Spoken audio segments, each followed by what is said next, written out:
Bismillahirrahmanirrahim. Assalamualaikum warahmatullahi wabarakatuh. Waalaikumsalam warahmatullahi wabarakatuh. Alhamdulillah, assalatu wassalamu ala rasulillah wa ala alihi wa ashabihi wa man tabi'ahum ila yaumil qiyamah. Alhamdulillah, berjumpa kembali kita di rumah kita, rumah keadilan. Kita tahu bahwa keadilan adalah satu nilai yang saya kira tak ada manusia dimanapun di muka bumi ini yang tidak menginginkan terwujudnya keadilan. Keadilan ekonomi, keadilan politik, dan utamanya tentu saja adalah keadilan hukum. Karena keadilan itu manusia bisa tergantung. Kalau bidang ekonomi dia bisa mendapatkan hak-hak ekonomi, kalau keadilan politik dia bisa mendapatkan hak politiknya, kalau keadilan hukum dia tentu saja mendapatkan hak-hak yang semestinya didapatkan di bidang hukum. Akan tetapi saya kira kita semua tahu bahwa ini hari salah satu persoalan yang pelik terjadi di negeri kita adalah persoalan keadilan hukum ini. Kenapa itu bisa terjadi? Saya kira kalau kita melihat secara lebih dalam, maka ketika kita berbicara tentang hukum itu ada tiga sisi atau tiga lini.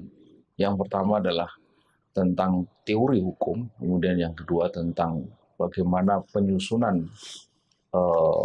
peraturan-peraturan atau ketentuan-ketentuan hukum, dan yang ketiga adalah pada praktek hukum.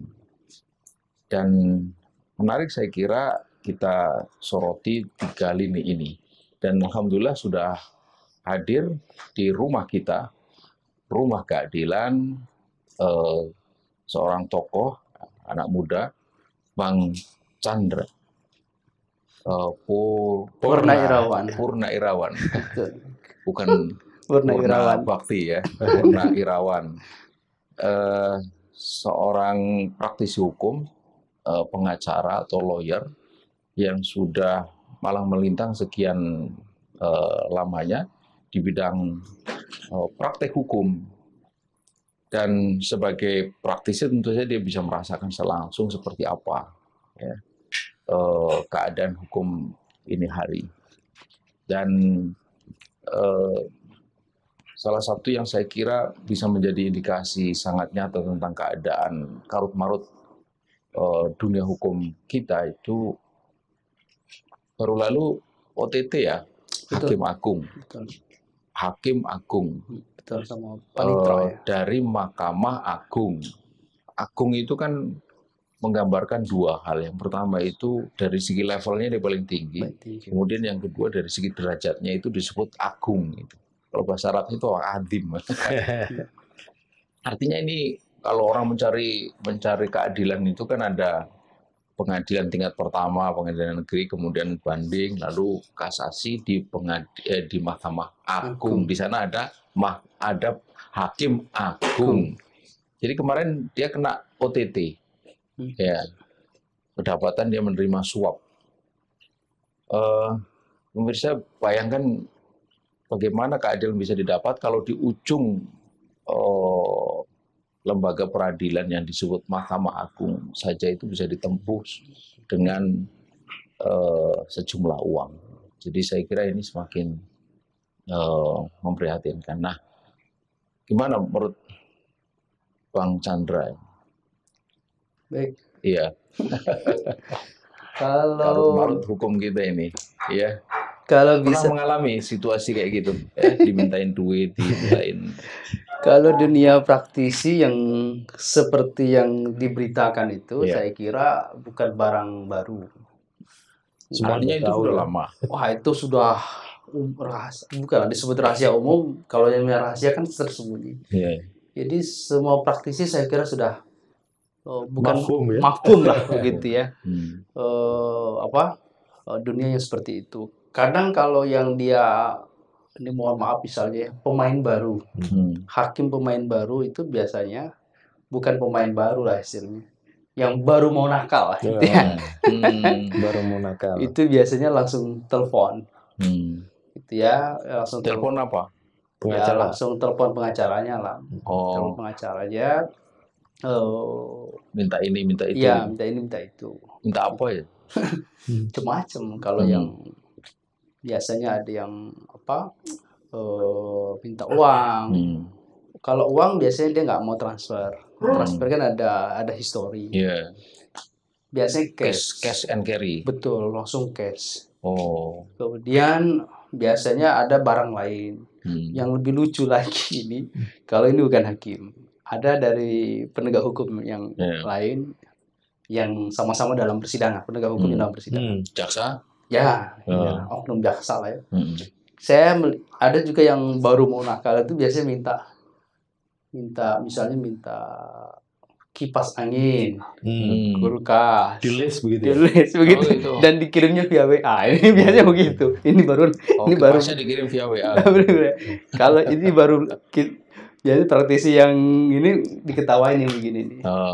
Ya, kan yang canggih itu kan masa dikirim via WA kan ada histori ya. Histori permintaan. Oh, dia mintanya dikirim via Ya, WA. ada yang begitu. Kalau yang canggih itu kan nggak begitu ya, ketemu mana. Nah, itu yang kadang kita sering menemukan yang begitu. Cuman kalau karena biasanya kalau menghadapi yang seperti ini, saya menggunakan dua. Satu, pendekatan yang pertama adalah dinasihati. Dinasihati bahwa ini adalah perkara Tapi yang sebelum ke sana, mereka minta-minta begitu itu mau apa gitu sebenarnya itu? minta begitu biasanya kan dia hakim, ya, Anda pengacara gitu. Kok dia minta ke pengacara itu apa? Mau apa dia? Ya, ada dua tawaran, apakah mau memenangkan persidangan, menangkan perkara gitu ya. Atau ya pada intinya sih untuk memenangkan perkara lah. Itu pasti Itu perdata atau pidana? Dua-duanya. Kalau perdata berarti kan dia bisa ngadu ini, karena kalau perdata kan berhadapan Iya, dengan kalau perdata bisa dua-duanya, siapa yang paling besar itulah.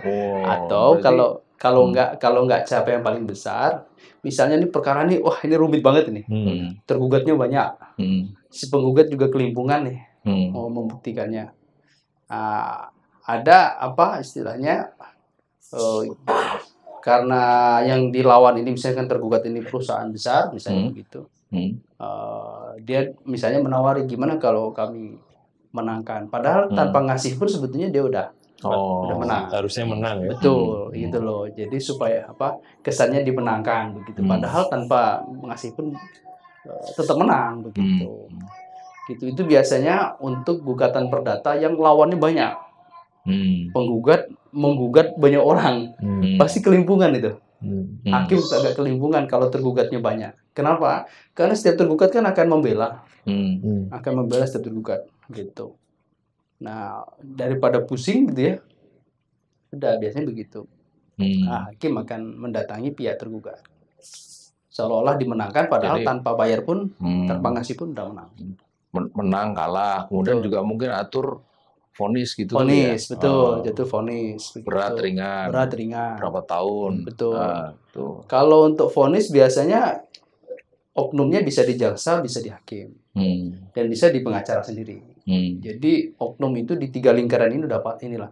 Makanya disebut dengan obstruction of justice itu, disebut mafia mafia hukum itu. 3 inilah bermain. Kalau lawyer mainnya begini, contohnya. Ini ada satu kasus korupsi. Nah, tinggal kita mau baca dari sisi mana. Kalau sisi lawyer, bahwa si ini adalah diperas, bahwa terdakwa diperas posisinya oleh pejabat. Kalau Anda nggak ngasih izin, nggak kami keluarkan. Nah, gitu ya. Tapi kalau dari sisi jaksa, dia nyuap. Nah, gitu. Sama-sama ngasih uang, tapi sudut pandangnya beda. Kalau lawyer pasti, dia posisinya dia diperas. Kalau enggak, dizolimi. Kalau enggak gimana nih? Nggak izin keluarnya. Padahal sudah beroperasi sekian puluh tahun, misalnya begitu. Nah, sementara dari sisi penegak hukum yang lain, wah dia yang nyuap, gitu loh. Jadi tergantung. Kemudian hakim di situ bisa mainin perspektif mana yang dipakai. Betul. Nah, untuk ininya untuk mana yang lebih kuat tergantung nanti pengacara atau jaksa membuat alurnya. Alurnya kalau si pengacaranya membuat alurnya lebih kuat bahwa dia disuap misalnya begitu, berarti pengacaranya yang menang.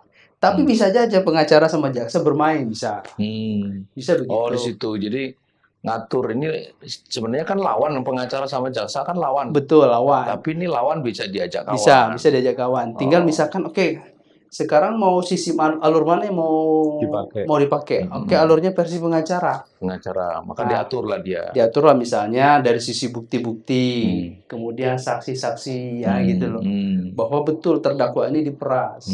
Gimana proses pemerasannya? Oh, ditelepon oleh si ini. Kalau enggak kamu enggak begini. Nah, gitu. Itu kemudian masuk di dalam dakwaan. Betul, itu. Nah, itu baru kerjasama dua. Betul. Apalagi kalau ditambah hakim. Hakim nanti. Artinya sebenarnya rekayasa di dalam hukum itu sesuatu yang faktual. Betul, itu sesuatu faktual. Di industri hukum itu ada ya. Ada, betul. Ada. Jadi ini kan itu yang kasusnya kayak Verdi Sambo, kasus yang baru-baru itu kan hanya fenomena gunung es ya. Sebetulnya kalau orang yang suka nonton film itu sudah biasa diungkapkan hal-hal demikian. Memang mafia yang filmnya Mickey Mouse itu yang kalau lihat Mahkamah Agung ini kan fenomena yang bukan sesuatu yang baru kan. Kemarin malah sekjennya kan, yang Nur Hadi itu. Artinya bahwa sekjen itu kan mengatur semuanya. Itu aja kena gitu ya. Nah ini memang apakah separah itu ya di Mahkamah Agung itu? Ya karena selama ini kan kita dengar bagaimana kasasi itu ya bisa dimainkan juga gitu. Dan kalau kita kasus Sudrajat Dimyati yang terbaru, itu kan hakim, panitera, sampai PNS-nya pun suatu lingkaran gitu ya. Betul. Bukankah itu berarti memang itu sudah mendarah daging gitu? Gimana antum lihatnya? Kalau saya begini ya, sebetulnya kan selama ini yang saya ketahui itu yang sering di rolling itu kan hakim. Hakim itu di rolling sekian tahun, 2 tahun sekali. Harapannya bukan hanya hakim. Nggak nyambung dengan yang itu ya? Kenapa dia di rolling itu? Harapannya supaya dia tidak menjadi raja kecil di situ. Oh, tidak mempunyai ini. Tapi padahal ada yang dilupakan. Bagian administratif. Seperti panitera. Tetaplah dia. Nah, kadang bertahun-tahun di situ. Kalau panitera nggak di rolling, dialah nanti jadi raja di situ. Yang ngatur di situ. Betul. Nah, itu. Sehingga oleh karena itu di semua level ya. Panitera itu administrasi hukumnya ya. Betul, panitera itu bagian administrasi hukum. Kalau di pengadilan pun ada sisi sebelah kanan. Iya. Bagian ketik-ketik. Yang di belakang ya. Nah, itu kalau yang ketik-ketik itu biasanya panitera pengadilan. Nah, itu mestinya di rolling gitu. Sama di rolling seperti hakim supaya nggak jadi raja kecil-kecil di situ. Gitu. Karena kalau dia bertahun-tahun di situ, ya berarti kan dia sudah menguasai betul itu. Menguasai betul lokasi itu gitu loh. Nah, ini yang kemudian harus saya kira diubah begitu. Nah, ini. Gitu. Nah, kalau kembali ke tadi misalnya permintaan dari hakim terkait masalah uang. Kalau saya biasanya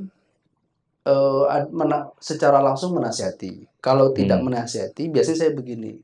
Saya bilang, saya secara pribadi tidak mau memberi. Karena saya punya prinsip keyakinan tidak boleh. Saya bilang gitu. Kalau misalnya Bapak mau coba. Kalau mau ke prinsipal, saya tidak bisa melarang dan juga tidak menganjurkan, saya bilang gitu. Ya, itu dia biasanya bypass ya. Khilahnya begitu ya. Tapi kan kalau kita menganjurkan nggak boleh. Kalau melarang apa hak Anda kan begitu. Dari konteks hukum yang ada. Iya, konteks hukum yang ada. Ya, kalau itu kan ada marunai Maaf nahi mungkar itu sudah di awal. Secara prinsip keyakinan tidak melakukan gitu. Kadang dia bypass ke prinsipal. Berapa paling banyak duit pernah diminta secara langsung? Tergantung jumlah perkara yang diinikan, yang dipersoalkan. Yang Anda pernah alami? Pernah 150. Oh, kalau itu masih kecil lah. Ya, karena 150 miliar gitu kali. 50 juta. 50 juta karena perkaranya ini. Tapi ini kelas hakim agung aja cuma 2,2, 2,1 kan berarti nggak sampai 150 miliar. Iya. Nah, gitu. Jadi biasanya begitu. Kemudian nggak lama kemudian prinsipal nelpon. Klien itu. Bang, ini gini. Saya bilang secara prinsip saya tidak mau membeli. Dan saya juga tidak menganjurkan dan tidak melarang, saya bilang gitu. Cuman begitu ya, tapi nggak tahu lah setelah itu urusan mereka lah. Artinya ini tadi mengulangi, jadi sudah menjadi bagian dari warna hukum yang ada. Kalau begitu keadaannya, terus di mana keadilan itu? Keadilan saya kira absurd, sangat gimana ya, sangat susah untuk ditemukan. Kalau misalnya kalau semua orang sudah semuanya serba uang itu agak susah. Karena ada Gium mengatakan bahwa tegakkan keadilan meski langit runtuh. Iya. Gitu. Ini udah runtuh balik itu enggak ada. itu Adi Gium yang dikeluarkan oleh siapa? Claudius 43 sebelum Masehi. Ya, Adi Gium itu kan tegakkan. Saya kira ini salah nih Adi Gium ini. Gimana kita mau menegakkan hukum kalau langitnya sudah runtuh? Kita udah mati duluan di situ. Cuman saya ada yang menarik itu, mungkin Ustadz Ismail bisa menerangkan terkait yang saya pernah baca itu, bahwa Rasul pernah menyatakan andaikan Fatimah itu mencuri, saya absen motongnya. Saya kira Adi Gium ini hadis ini bisa dijadikan Adi Gium nih daripada itu yang kemudian dikenal sekarang dengan istilah equality before the law, itu di kesamaan di muka hukum. Saya kira memang itu ungkapan yang kalau kita baca sekarang ini luar biasa ya, karena sekarang ini jangan lagi anak karib kerabat lah, kolega saja itu atau inilah grup pendukung gitu kan, itu pasti dibela kan. Jadi makin kesini itu kita bisa melihat ada diskriminasi hukum. Jadi kalau Nabi mengatakan lau Fatimah binta Muhammad sarakot, andai di situ lau artinya kan itu tidak pernah terjadi. Fatimah anak perempuan Muhammad itu mencuri, la qata'tu yada. Pasti pakai lam di situ. Artinya itu pasti. 100% pasti gitu. Jadi tidak ada keraguan sama sekali. Itu luar biasa itu. Pasti akan potong tangan. La qata'tu artinya dia sendiri yang akan melakukan. Itu kan ada bukan sekedar equality before law, tapi juga law enforcement di situ. Yang di situ Nabi itu kan sebagai pemimpin, artinya memang kalau kita bicara tentang equality before the law, law enforcement, lalu penegakan hukum, non diskriminatif segala macam, itu semua itu memang pemimpin yang paling berperanan gitu. Nabi kan dalam perkataan itu sebenarnya itu message-nya atau pesan yang paling penting untuk ditangkap. Yang ini hari justru tidak terjadi kan. Kalau OTT pada Mahkamah Agung, hakim Mahkamah Agung, pertanyaannya kan apakah hanya dia gitu. Itu yang ya kan? Lagi apes itu. Artinya kalau itu biasa, berarti kan hakim agung yang lain juga begitu. Lalu kalau hakim-hakim begitu, apakah itu juga hanya berhenti di situ? Apa bukan juga ketua Mahkamah Agungnya itu? Ya kan? Kalau sampai begitu artinya pemimpin sudah bermasalah kan? Jadi kalau ada yang mengatakan bahwa ikan itu busuk dari kepalanya itu, iya. Nah tapi kan ketua MA ini kan ada yang ngangkat. Yang angkat siapa sih? Presiden kan? Betul. Atas persetujuan DPR. Betul. Iya kan? Nah itu artinya ya presidennya bermasalah.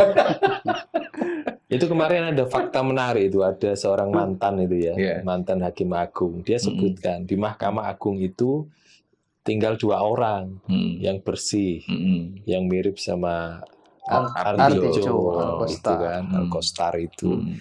Ya dia ketawa, gimana dengan hakim agung yang lain? Jadi ketawa.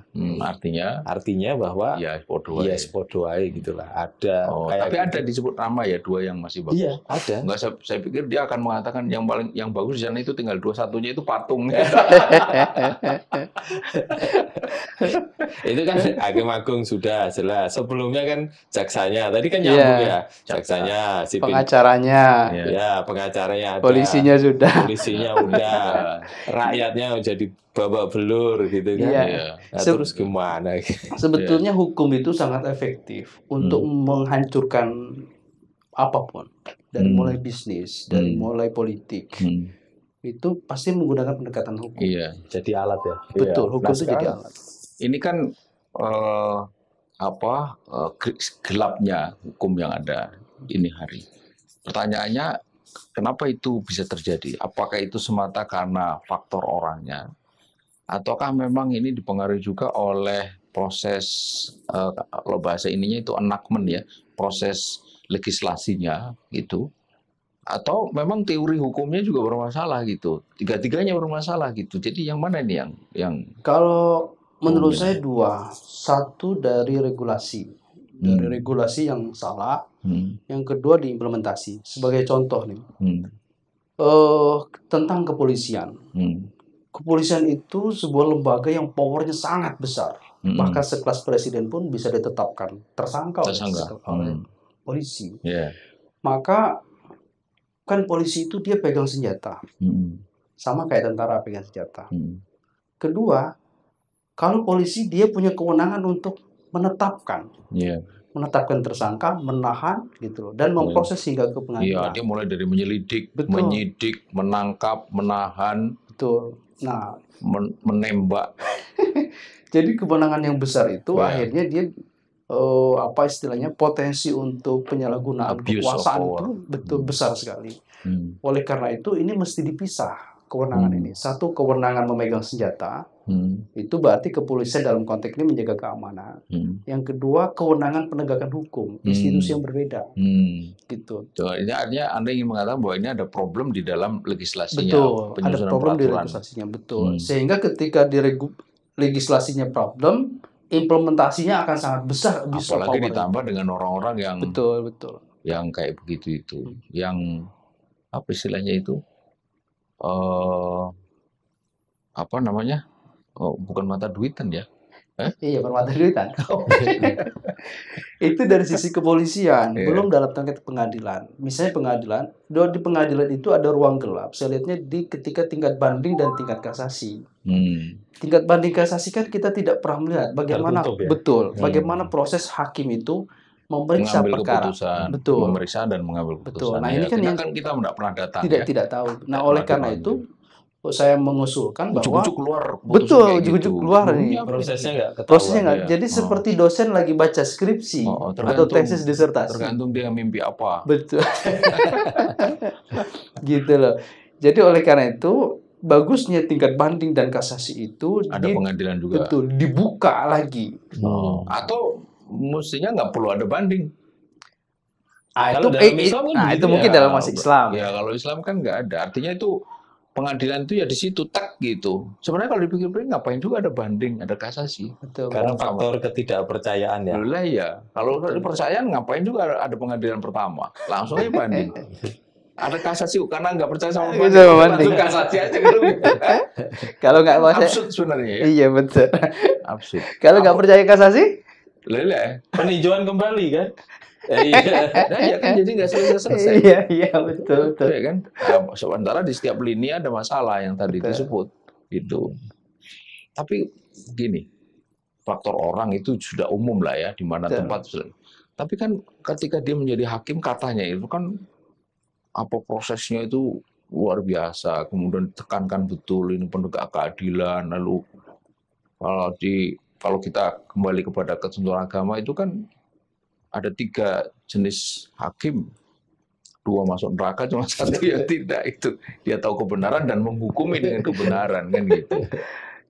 Ya kalau dalil ini sering saya dengar itu dalam persidangan. Kadang-kadang ada hakim yang bilang ini pengacara ini pertama masuk neraka. Ke dalam ini ya? guyon ya sebelum mulai sidang itu guyon dulu.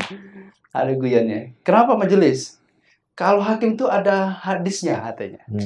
Hakim benar masuk apa? Bukan, pahalanya 2. Kalau salah pahalanya 1. Dia bilang. Nah, nggak ada hadis tentang pengacara. Dia bilang gitu. Jadi saya kalau mutus salah pun saya dapat 1 pahalanya. Itu istihad padahal. Iya, istihad. Ya. Nah itu. Nah jadi kenapa bisa kayak begini nih? Situasi apa sebenarnya? Pertama sih begini ya, karena kan saya melihat hakim kalau kita di persidangan itu seperti di pasar. Pasar itu dalam arti hakim itu dalam 1 hari itu harus menyidangkan banyak kasus. Nggak konsen. Apalagi kalau jumlahnya banyak. Misalnya hari ini ada 10. 10 itu untuk 1 hakim. Untuk hakim. Misalnya hakim itu misalnya terdiri dari 5 grup misalnya hakim. Nah, 1 hari dia bisa menyidangkan 10 perkara. Belum besok ganti lagi perkara. Tidak mungkin yang karena hari Senin itu diselesaikan di Senin depan. Iya, seminggu sekali kan. Betul. Berarti kalau sampai hari Kamis atau hari Jumat 10 50 itu 50. Belum lagi kalau ada yang rumit. Betul. Makanya di akhirnya 6 bulan kemudian dia harus memutus 50 ini perkara ini. Gitu. Nah, tentu biasanya kalau itu kan kerjaan dia. Ya itu lagi yang saya tanyakan apa urusannya dengan duit tadi itu? Ya urusannya gimana ya? Ya kalau dia harus banyak. Katanya kan gajinya besar hakim. Pak, setiap ketok itu ada duit, setiap sidang ada duit itu. Kalau terkait gaji saya tidak tahu berapa besarnya. Cuman kalau standar PNS kan udah ketahuan lah ya berapa. Untuk golongan-golongan berapa kan udah ketahuan dari sisi itu. Tapi nggak tahu dari sisi tunjangan ya. Tapi cuma secara logikanya begini, dia bilang Anda ini biasanya sering guyon ya. Pengacara ini nangani 1 kasus, bayarnya itu aja bayarannya besar. Gitu loh. Bisa sampai ratusan, bisa sampai miliaran. Gitu. 1 kasus itu. Sementara dia harus mikirin, harus mau analisa, mau gini-gini. Banyak kasus dalam 1 gitu loh. Bagi-bagi dong. Nah itu akhirnya terjadi gitu. Ya cerita ini kan sudah lama. Dulu kan ada pikiran ini karena gaji sedikit, karena itu dinaikkan. Betul. Kan udah naik itu. Masih terjadi juga. Jadi akarnya apa sebenarnya kalau begitu? Iya, saya tadi kan udah bilang bahwa ini permasalahan pertama adalah dari sisi apa istilahnya regulasi atau aturan. Yang kedua dari implementasi orangnya. Gitu loh. Implementasi orangnya ini saya kira kalau bahasa aktivisnya itu adalah ganti sistem regulasi terkait masalah penegakan hukum. Gitu. Ganti rezim berarti orangnya. Gitu. Kalau hakimnya yang misalnya tidak bermoral, mungkin pendekatan diklat pendidikan agama, mungkin begitu. Kalau ini ya, keimanan, ketakwaan. Tapi memang ada hakim yang masih bicara keimanan, ketakwaan. Ada. Masih banyak. Masih banyak. Artinya hakim putih ada ya. Ada. Mungkin ada hakim hitam, hakim putih ya. Yang nggak ada hakim merah ya. masih banyak, sangat banyak. Masih ada ya. Masih artinya masyarakat tuh masih bisa berharap ya. Betul. Dengan adanya hakim yang lurus gitu. Betul. Masih sangat banyak itu. Begitu. Biasanya kalau yang lurus begini, jangankan kita telepon ya, kita ajak ngobrol di depan saja dia nggak mau. Gitu loh. Berarti itu ngikuti hadis Nabi juga itu ya. Iya, yang dulu dikasih sesuatu payung aja nggak mau. Gitu. Itu saya sering melihat yang begini. Jadi kita ajak ngobrol aja nggak mau. Gitu. Apalagi khawatir dia ngobrol dilihat pihak lawan. Nah, gitu loh. Gitu. Bisa faktor itu juga ya. Betul. Apalagi kan hakim itu ada pengawasan eksternal dari masyarakat. Lawyer itu kadang sering juga melaporkan hakim, ke bukan Dewan Pengawas Hakim gitu. Itu secara online sekarang melaporkannya. Gitu loh. Yang tidak ada itu Dewan Pengawas melaporkan lawyer kalau ada kalau hakim bisa kita laporkan langsung hari ini juga bisa. Gitu, sehingga dia khawatir hal-hal itu bisa itu juga ya mungkin secara teknis kalau habis sidang itu kan dia jalannya ke belakang ya. Betul, jalannya ke belakang. Nggak pernah ke depan kan? Nggak pernah ke belakang. Pintunya kan di belakang. Betul. Maksudnya supaya nggak ketemu sama orang. Betul, nggak ketemu. Gitu ya sebenarnya. Betul. Tapi kan sekarang pakai telepon bisa. Pakai WA ya. Kalau WA jarang. Khawatir kan WA kan ada histori yang bisa screenshot. Iya, screenshot segala macam. Kalau telepon sih kecuali kalau disadap ya kalau telepon. Gitu. Nah, kalau sudah kayak begitu, kemudian bagaimana kita bisa berharap keadilan itu? Pertama sih begini, untuk apa istilahnya keadilan itu supaya didapatkan begitu ya. Kan ini maju tak gentar membela yang bayar akhirnya kan. Betul, Kalau nggak punya duit bagaimana bisa meraih keadilan? betul. Jadi hukum itu masih keadilan itu masih sangat mahal. Sangat mahal bagi masyarakat yang memang tidak punya uang. Iya. Gitu loh. Misalnya orang yang dituduh mencuri misalnya begitu karena ekonominya ini tidak bisa melakukan pembelaan. Tapi di dalam pengadilan itu diberikan lawyer yang apa istilahnya pos vakum ya. Pengacara negara. Bukan. Lawyer swasta, pos vakum, pusat bantuan hukum. Tapi karena tidak ada anggarannya yang besar gitu ya, sehingga pembelaannya pun jadi apa? Asal-asalan. Yang penting syarat sidang itu terpenuhi. Gitu, syarat sidang terpenuhi. Nah, kemudian yang kedua, kalau ingin mencari keadilan di dalam proses hukum yang saat ini begitu, saya seperti apa istilahnya ya, menegakkan jarum benang yang benang basah dan tambah kusut lagi begitu. Mustahil. Betul, agak susah begitu ya. Kalau di dunia lawyer itu ada istilah bukan menegakkan keadilan, tapi menegakkan isi rekening. Gitu. Karena lawyer itu nggak akan sidang kalau nggak dibayar. Menegakkan isi rekening, mempertebal isi. Kalau gitu. Jadi karena lawyer itu pasti yang bersidang itu pasti lawyer yang dibayar. Tidak ada istilah lawyer nggak dibayar. Gitu. Yang hadir itu pasti begitu. Nah itu jadi agak susah keadilan tuh. Ini pertanyaan akalnya.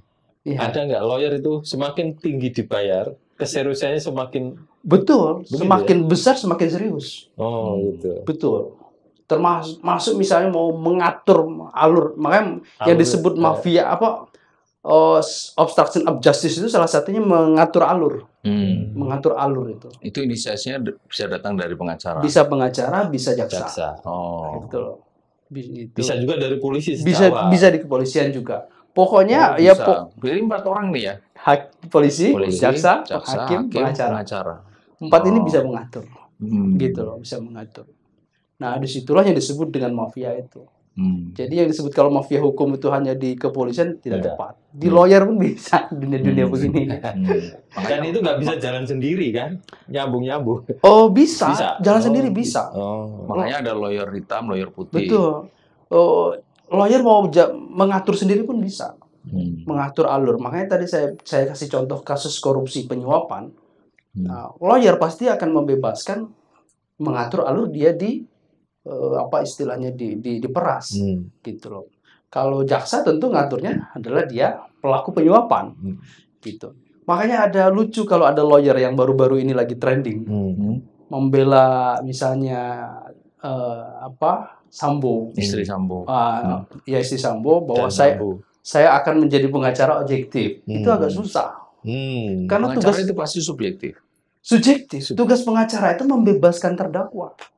Makanya kalau ada siapa pengacaranya istrinya Sambo itu siapa namanya mantan jubir KPK itu Febri, bahwa saya akan menegakkan hukum secara objektif. Kalau dia secara objektif masuk penjara dia. Ya ada kemungkinan masuk penjara. Begitu. Karena tugasnya pengacara itu membebaskan kliennya. Tidak ada tuh tugas pengacara itu memuluskan supaya masuk penjara. Tidak ada. Meringankan hukuman. Meringankan hukuman, membebaskan. Mungkin maksudnya itu ya masuk tapi jangan terlalu gitu kali ya. Iya, tapi bagi nyawa yang sudah meninggal itu gimana? Mestinya penembakan itu juga bisa jangan meninggal atau setengah meninggal. Kalau misalnya pelakunya dihukumnya jangan keterlaluan, kan begitu. Sehingga gitu. Jadi agak susah kalau pengacara ingin objektif. Ya ini Indonesia ya. Tapi ada nggak ya? Ini kita bicara tentang objektivitas itu di negara lain itu yang kondisinya itu nggak seperti ini. Hukumnya berjalan bagus, tidak ada itu mafia hukum, kemudian keadilan bisa terwujud segala macam, itu ada nggak? Kalau menurut saya nggak ada. Nggak ada? Nggak ada. Karena hukum di dunia ini bisa kita tebak itu cuma ada 3 aliran. Di seluruh dunia ini cuma ada 3 aliran. Pertama adalah ada disebut dengan aliran Eropa kontinental. Eropa kontinental itu negara bekas jajahan Prancis. Nah, kalau negara jajahan Prancis berarti hukumnya sama. Termasuk Indonesia ini bekas jajahan Prancis. Indonesia, Belanda dan segala macam termasuk Prancis kita pakai Prancis, Eropa kontinental, betul. Jadi di seluruh termasuk di timur berperanan. Betul, termasuk di Timur Tengah, kalau dia jajahan Prancis, hukumnya sama kayak Indonesia.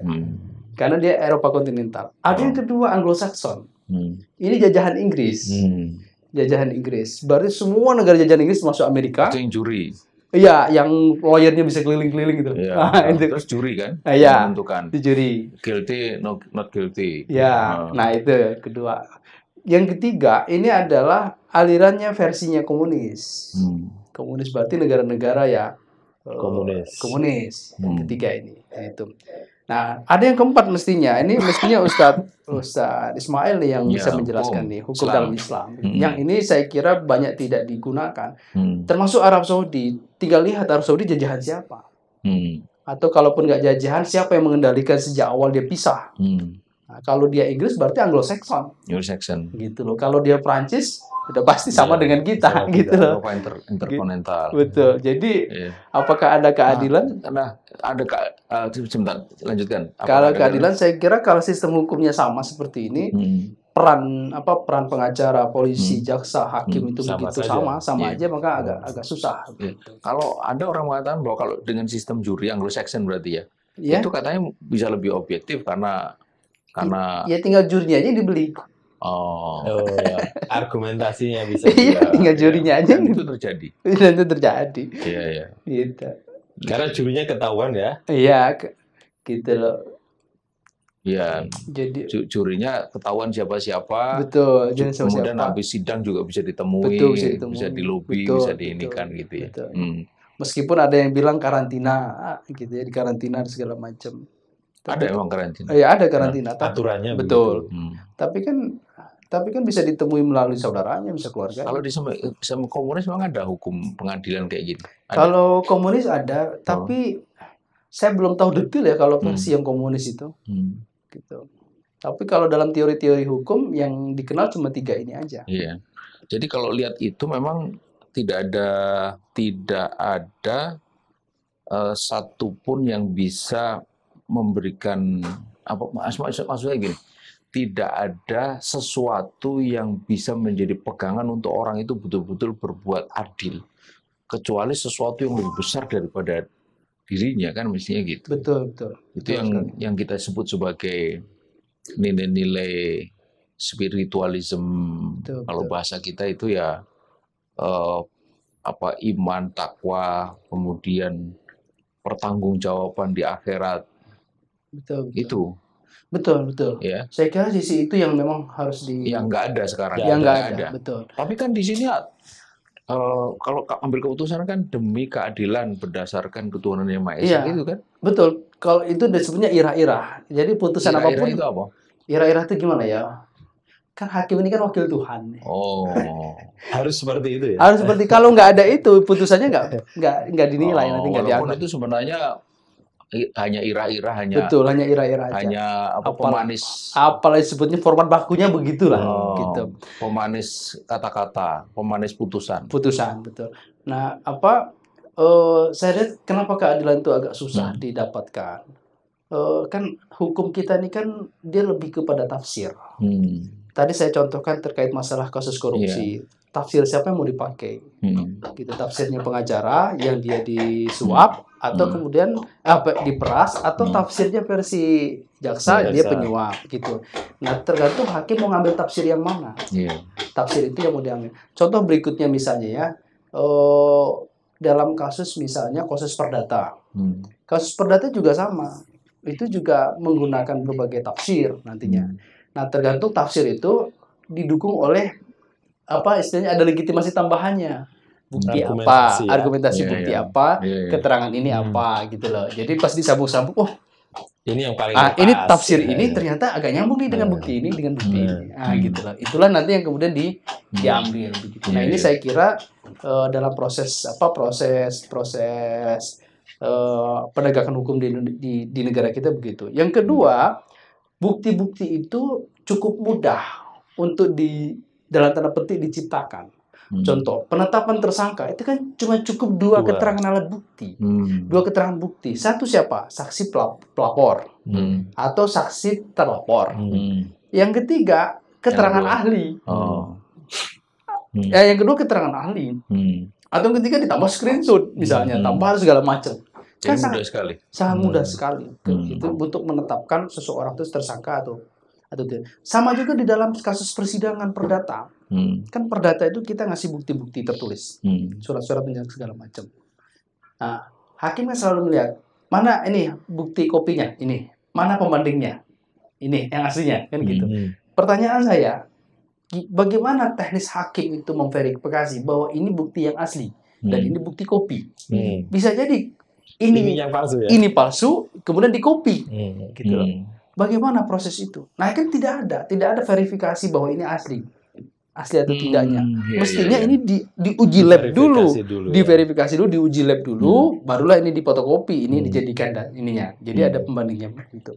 Nah, di pengadilan perdata itu tidak ada ini. Jadi kalau ditanya surat ada. Surat mana buktinya? Ini majelis. Oke. Kopi. Mana bukti pembandingnya? Ini. Asli ini, dia nanya ke pengacara, asli ini. Ya asli lah. Asli majelis. Saya kalau ragu, saya sendiri ini asli. Saya kadang ragu nih asli apa tidak. Saya tanya ke prinsipal. Asli nggak? Prinsipal, ini asli apa enggak? Dia jawab asli. Majelis. Asli, kata prinsipal. Jadi kalau ada apa-apa jangan ke saya ke sini gitu loh. Saya sendiri kalau ragu begitu. Saya enggak, kalau saya bilang jurus ngeles. Gimana sih begitu? Tanya ke sini. Karena nggak yakin ya. Saya sendiri aja nggak yakin. Itu kalau jadi Anda katakan tadi kan berarti sebenarnya itu benar ya, ngikuti alur ya. Betul. Gitu. Karena kalau sudah ngikuti alur, bukti misalnya kayak kasus-kasus kilometer apa itu atau kasus Edi Mulyadi ya, itu bukti-bukti atau saksi-saksi yang meringankan itu nggak kepake semua gitu ya. Ya pokoknya ngikutin alur ini aja. Gitu. Alur ini yang ini buktinya kuat nggak dipakai. Betul. Ya apalagi kalau ini peradilan politik. Ya kan? Apalagi politik gitu ya. Artinya ada peradilan yang didrive oleh uang, ada peradilan yang didrive oleh politik, oleh itu penguasa gitu. Kan gitu. Saya jadi teringat mendengar cerita di betapa sulitnya mewujudkan keadilan itu. Itu saya pernah bincang dengan Pak Abdul Ghani. Pak Abdul Ghani itu banker terkemuka lah pada masanya itu. Cerita sudah sangat lama. Dia bilang begini, di dunia perbankan itu tidak ada satupun alat kendali kontrol yang bisa mencegah orang itu melakukan moral hazard. Tidak ada, kecuali kata dia itu iman dan takwa, kata dia. Gitu. Saya kira ini ungkapan yang punya bobot itu, karena disampaikan oleh seorang bankir yang sudah malang melintang sampai pada posisi puncak gitu. Saya kira kalau dengar cerita ini mungkin juga sama lah, bukan dunia perbankan juga saja, tapi juga di dunia pengadilan hukum ya. So jika ini ada dua, kan ada soal uang, belum lagi kalau kita bicara tentang macam-macam ya, kekuasaan, perempuan, segala macam, lo tambah ruwet lagi lah. Gak usah tambah ruwet lah, ini mau pusing kita lagi. Baru satu cerita aja udah pusing. Berarti juga nggak ada ya alat kendali kontrol, kecuali mungkin itu tadi iman dan takwa itu. Ya. Betul. Makanya itu, ini menarik, Ustaz Muji. Dan nasihat yang disampaikan oleh, saya sering quote ini, Orhan kepada Murad. Itu saya ambil dari buku yang merupakan disertasi dari Profesor Muhammad Khulaif. Ini cerita tentang tentang kabilah yang kemudian menjadi cikal bakal dari Khilafah Utsmani. Orhan ini anaknya Utsman anaknya Ertugrul. Ertugrul anaknya Sulaiman Shah, tokoh dari kabilah Khoye yang menjadi pangkal dari terwujudnya Khilafah Utsmani. Lalu Orhan Murad melahirkan B1 melahirkan Muhammad I melahirkan B2 melahirkan Murad II melahirkan Muhammad II, itu Muhammad Al-Fatih. Jadi ini moyangnya Muhammad Al-Fatih. Nah, dia kasih nasihat begini, wahai Murad, kalau engkau menggunakan kacamata akhirat. Nah, ini saya kira ini kata-kata yang mungkin juga sudah jarang udah hilang, Pak. Kalau tidak kita katakan hilang gitu. Termasuk di dunia peradilan, kacamata akhirat. Itu orang mengatakan begitu, kalau kau menggunakan kacamata akhirat, maka tidak ada satupun kenikmatan di dunia ini yang layak kau pertukarkan dengan nikmat akhirat yang dijanjikan. Jika engkau menggunakan kacamata akhirat. Kelamnya dunia peradilan yang dipicu oleh tadi simbiosis orang mutu antara empat disebut penegak hukum ya. Nah, saya kira nama itu mesti dikoreksi juga, itu bukan penegak hukum, penghancur hukum. Itu saya kira juga pandangan akhiratnya itu sudah langka ya. Ini hari itu pengacara mengejar ketenaran dan kekayaan, polisi begitu juga, yang lainnya juga begitu gitu, kejar setoran dan sebagainya. Itu akhirnya kemudian apa yang menjadi kewenangan ini kan semuanya kewenangan, trading in, ya kan, memperjualkan kewenangan kan gitu, authority. Kan masing-masing punya authority itu. Jaksa punya authority membuat tuduhan, ya kan, dakwakan. Hakim punya kewenangan memutuskan, ya kan. Polisi punya kewenangan menyidik, menjadikan tersangka, tidak tersangka. Datang dari sana bisa juga dari jaksa ya, dua kan. Kemudian pengacara bisa menjadi dirijen, mengatur semuanya. Ini kalau nggak pakai pandangan akhirat memang bubar ya, bubar. Ini saya kira mengerikan sekali, ya. Tapi ngomong-ngomong, kenapa Anda jadi pengacara gitu loh kalau apa ini? Awalnya sebetulnya 2014 itu saya pernah mimpi, 2013 itu pernah mimpi. Mimpi ini lebih dari 3 kali dalam waktu yang waktu berjauhan. Mimpinya waktu itu banyak aktivis itu yang ditangkapin 2013. Lalu saya sampaikan ke guru ngaji saya, namanya Ustadz Rian Sababi. Saya bilang, Ustadz, barangkali ada paham dari maksud mimpi saya ini. Saya bilang begitu. Kemudian mimpi berikut lagi, mimpi ya gini, jedanya sekitar di Bandung. Jedanya sekitar 2 bulan 3 bulan lah. Itu mimpi hal serupa lagi saya sampaikan. Saya bilang, di Bandung ini ada nggak ya kawan-kawan aktivis yang sudah jadi lawyer? Gitu. Kemudian jeda berapa bulan lagi mimpi lagi hal yang serupa. Gitu. Nah, pertanyaannya, apakah mimpi pertama ini dipengaruhi oleh bacaan, tontonan video segala macam? Makanya ada yang bilang, apakah mimpi bisa dipidana? Saya jawab, bisa. Yang dipidana bukan mimpinya, tapi rangkaian kebohongannya. Gitu. Karena mimpi itu dipengaruhi oleh bacaan, video, aktivitas sehari-hari, gitu loh. Nah, untuk mimpi saya yang aktivis ditangkapin itu, saya tidak pernah membaca atau nonton apapun yang berkaitan dengan hal itu. Nah, mimpi kedua biasanya dipengaruhi oleh mimpi pertama. Kalau dia waktunya berdekatan. Ini jauh. Ini jauh-jauh. Gitu. Nah, karena sangat jauh dan tidak ada faktor apapun itu, saya kira mungkin ini ada sesuatu di kemudian hari. Ada itibarnya ya. Nah, dari situlah akhirnya saya menseriusi betul dunia hukum ini, apa istilahnya, terjun di dunia praktisi. Bahkan selain itu juga 2013 saya menyusun sebuah buku namanya Rancangan Kitab Undang-Undang Hukum Pidana dalam Pandangan Syariah. Dan itu sudah terbit, sudah 1000 buku itu terjual. 1000 eksemplar. 1000 eksemplar tahun 2013. Sejak itulah saya menseriusi. Gitu. Kemudian 2016 saya pindah ke Bogor. Ini nampaknya mimpi ini mulai akan terjadi karena 2016 itu sudah mulai ramai kan kasus Ahok dan sebagainya. Jadi yang mendorong jadi lawyer itu karena mimpi ini sebetulnya. Gitu. Kalau tidak ada mimpi ini, saya kira artinya ingin membela lah ya. Betul. Ingin membela. Betul. Dan ternyata banyak hal yang harus dibela ya. Betul. Dan mimpi saya dan doa saya sejak mimpi itu sampai sekarang tidak pernah berubah. Saya bilang, ya Allah, jika lawyer dan praktisi hukum ini sebagai jalan untuk menolong agamamu, para aktivis, saya bilang, maka mudahkanlah dan jadikanlah berpengaruh, saya bilang begitu. Itu mimpi sejak ya mungkin 8 tahun yang 8 tahun sampai 9 tahun yang lalu. Ya, artinya ini ternyata ada korelasinya dari mimpi. Jadi artinya memang ada misi membela yang benar kan gitu. Di samping membela yang bayar juga. Betul. Iya, saya kira ini perbincangan yang luar biasa karena kita berada di situasi yang tadi sudah digambarkan ya, bahwa keadaannya begitu rupa. Saya kira bukan hanya di bidang hukum, kebureman atau kekacauan ini juga terjadi di bidang-bidang lain. Tetapi saya kira hukum ini yang semestinya menjadi alat ya untuk menyelesaikan kemelut di bagian lain ikut juga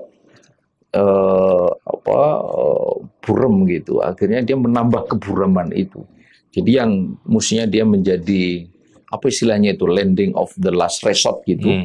Itu justru menjadi alat untuk kalau politik ya alat kekuasaan, kalau uang ya berarti alat yang memiliki modal gitu.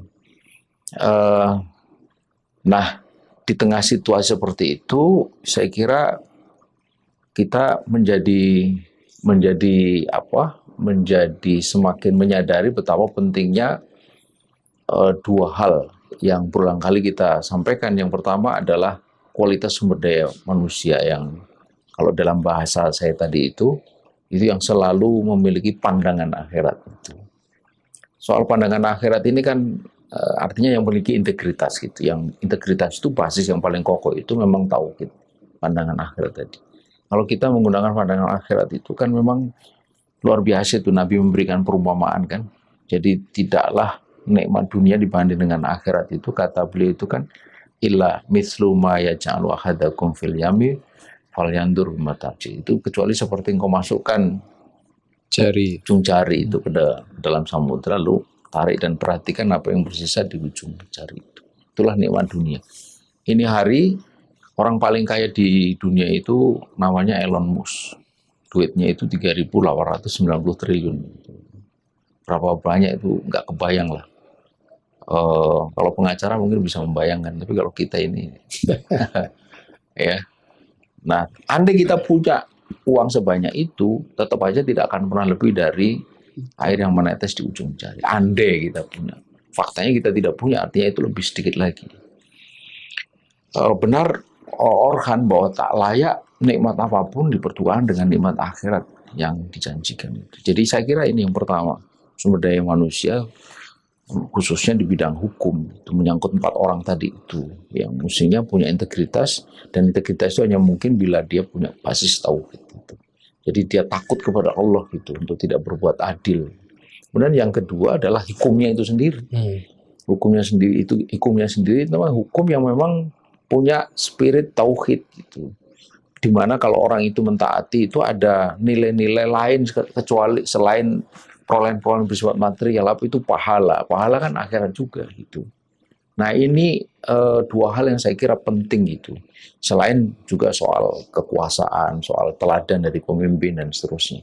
Nah ini hari 2 ini saya kira nggak ada lah ya 2 ini gitu.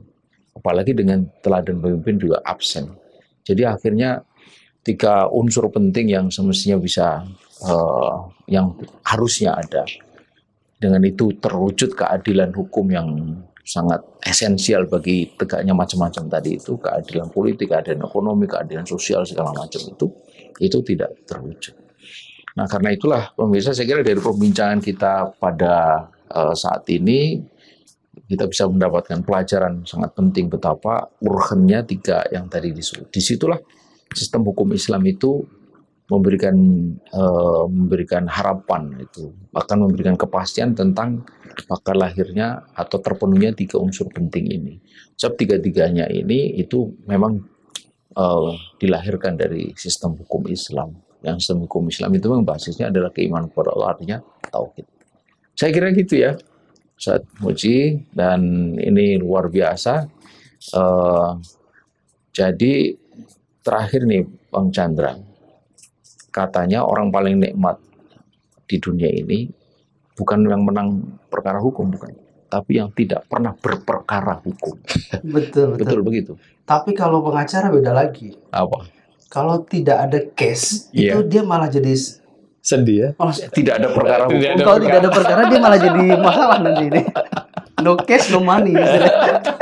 No case, no money. Tidak ada perkara, tidak ada duit. Makanya ada yang bilang, jangan sampai berdoanya setiap hari, Allah kasihlah masalah. Kalau yang dokter, kasih orang sakit. Kebetulan di saya ini dokter, jadi jangan satu berdoa tentang sakit. Saya berdoanya tentang orang yang ada masalah. Iya. Tapi saya kira Bang Chandra ini pengacara luar biasa. Beliau sangat yakin terhadap nilai-nilai keimanan kalau tauhid, yang tadi sudah disebutkan ingin membela yang benar gitu. Dan kita percaya bahwa di luar sana masih ada juga banyak, saya kira ya, orang-orang yang masih punya komitmen integritas untuk mewujudkan keadilan itu, karena keadilan itu sangat esensial, sekali lagi bukan hanya untuk kita hidup di dunia tapi juga untuk hidup kita di akhirat kelak. Demikian ya perbincangan kita pada hari ini, perbincangan hangat di rumah kita, rumah peradaban, yang ini hari menjadi rumah keadilan. Terima kasih Bang Chandra untuk kehadirannya, ya, tetap semangat membela yang benar. Membela yang benar. Insya Allah, meskipun langit itu runtuh, tapi jangan runtuh dulu. Kalau runtuh mungkin nggak bisa apa-apa. Kita jumpa lagi Insya Allah pada episode mendatang. Karena itu jangan kemana-mana, tetaplah bersama rumah kita, rumah peradaban, Insya Allah. Demikian, wassalamualaikum warahmatullahi wabarakatuh. Waalaikumsalam warahmatullahi wabarakatuh.